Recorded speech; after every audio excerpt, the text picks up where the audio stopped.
the first step for us is to realize that we need help, and you make it, comfortable for the person that you're working with, that who is seeking help, Yeah. that they become comfortable with the idea, they accept it, they acknowledge it. लेकिन कुछ ऐसे भी, I think there are some cases where, for example, we were talking about substance abuse. you know Sometimes people, a lot of time people realize it's not good for them. However, there is stigma attached to it.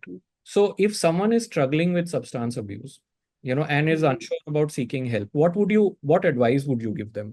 How do you work, or what would you tell them right now that spurs them to, let's say, approach anyone, you or any other therapist, for help?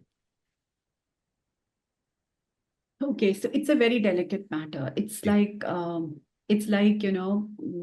nobody wants to hear that they have a problem. Hmm. But uh, people do not realize that if they do gather the courage and come out and seek help, then they are the courageous of all. Because it's not a sign of weakness to come out and seek help, it's a sign of courage. Yeah. Now, uh, when one family member is dealing with something like any kind of addiction or substance abuse, they will never label themselves as the extreme case, Hmm. right? And most people don't know that alcoholism also is a disease.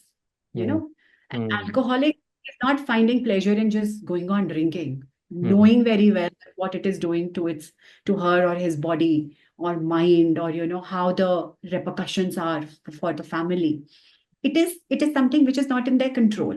Yeah. So Hmm. something which is not in their control, and you go and say, okay, fine, I need to address this, and I want support and help.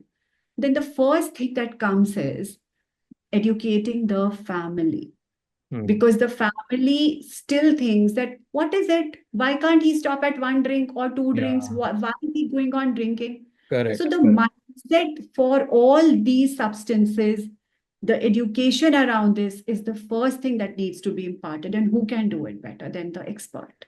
Right. So you have to go to the expert. If you want your organs to be treated, you go to a physician. If Hmm. you want your mind to be treated, then you need to go to a psychiatrist, Hmm. Hmm. right? Hmm. And there are these imbalances, chemical imbalances that happen, which make them do these things like get addicted, or not not able to leave. So I think the first two things is the will to say, I want to be treated because life is very precious and I want to live it nicely. And the Hmm. second is, I want my support system, my family, and the people who are in my core group to understand its implications and its seriousness, so that they can be a part with me in my journey.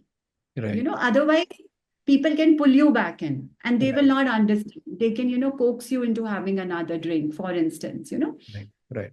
So that, and I think there are a lot of resources available for anybody who wants to get Absolutely.